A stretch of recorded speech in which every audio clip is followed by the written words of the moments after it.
हिंदू मराठा कुळात तारा राणीचा जन्म झाला आणि त्या शास्त्र धर्माला जागून त्यांनी हातात तलवार घेतली आपल्या राज्यासाठी आणि धर्मासाठी. पण आता संपूर्ण महाराष्ट्राचं एक प्रकारे वेगळ्या पद्धतीनं धर्मांतर करण्याचा प्रयत्न फडणवीस, शिंदे आणि सुनेत्रा पवारांच्या राजवटीत सुरू झालेला दिसतो.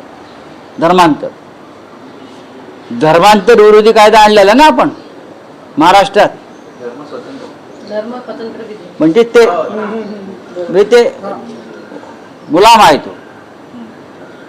तुम्हाला धर्मांतर करता येणार नाही. तुम्ही आमच्या तारा राणीचं जबरदस्तीने धर्मांतर करताय. याच्यावर ॲक्शन व्हायला पाहिजे मुख्यमंत्र्याकडून, डेप्युटी CM कडून. तुम्ही आमच्या हंबीरराव मोहितेच्या कन्येचं, सरसेनापती हंबीरराव मोहित्यांच्या कन्येचं, तारा राणीचं, छत्रपती राजारावाच्या पत्नीचं, झुंजार वीरांगना तारा राणीचं धर्मांतर करण्याचा अशा प्रकारे अधिकार तुम्हाला कोणी दिला? याच्या मागे काय षडयंत्र आहे? तुम्ही मुंबई आणि पुण्यासारखी शहरं जैन संस्कृतीच्या अंमलाखाली आणलेली आहेत.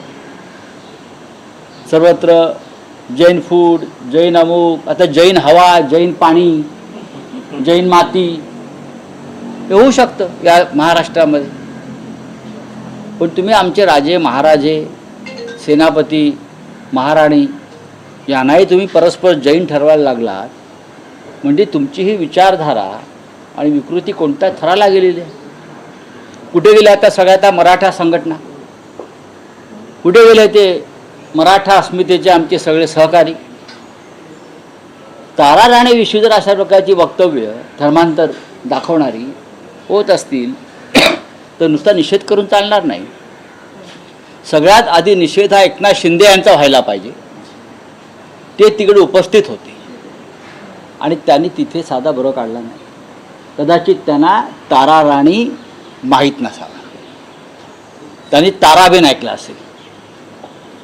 त्यांनी कदाचित ताराबेन ऐकला असेल. पण त्या तारा राणी आहेत महाराणी. शिंदेजी त्या महाराणी तारा राणी आहेत, लक्षात घ्या. हंबीरराव मोहित्यांची कन्या आहे ती. शूर हंबीरराव मोहिते आणि शूरवीर आणि राष्ट्र संरक्षक हे फक्त महाराष्ट्राच्या मातीतच जन्माला आले आणि ती सगळे अस्सल मराठी माणसं आणि मराठी वीरांगना होत्या. बोला. या प्रकरणामध्ये सरकारनं तातडीनं जैन धर्मगुरू नयन पद्मसागर महाराज यांच्या विरोधात गुन्हा नोंदवला पाहिजे का? फडणवीसांना वाटत नाही की या तारा राणी संदर्भात अपमान झालाय म्हणून मी कशाला सांगायला? त्यांना काय वाटतंय? आम्ही का सांगायला पाहिजे? एकनाथ शिंदेना का वाटत नाही? सुनेत्राताई पवारांना का वाटत नाही? आमच्या मनोज जरांगे पाटलांना का वाटत नाही? काय हे सगळ्यांना वाटलं पाहिजे. तुम्ही कायदा आणलाय ना धर्मांतर विरोधी वगैरे, काय धर्मस्वातंत्र्य.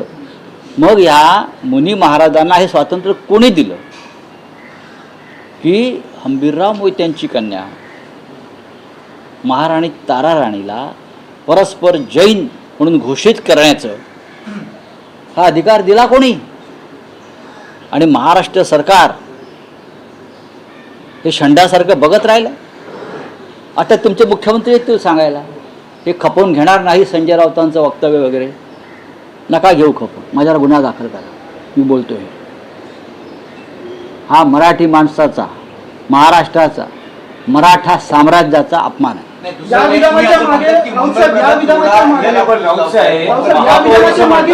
मंगल प्रभात लोढांचं नाव दुसऱ्या एका जैन म्हणून सांगितलं की ते विधानाच्या मागे आहे. मी त्याच्यामध्ये पडणार. मंगल प्रभात लोढांना तारा राणी माहिती आहेत का? इतिहास महाराष्ट्राचा माहिती आहे का? तारा राणी या स्वराज्यासाठी लढल्या, लोढा टॉवर सुधारण्यासाठी लढल्या नव्हत्या किंवा ट्रम्प टॉवरला संरक्षण देण्यासाठी लढत नव्हत्या. त्यांच्या लोढा ट्रम्प टॉवरला त्या हिंदू मराठा साम्राज्यासाठी तारा राणीचा संघर्ष होता. हे बहुतेक ह्यांना माहीत नसेल. बोला पुढे काय? झालं काय समजा पण महापौर म्हणतात की त्यांच्या औषधामुळे माझा घशाचा आजार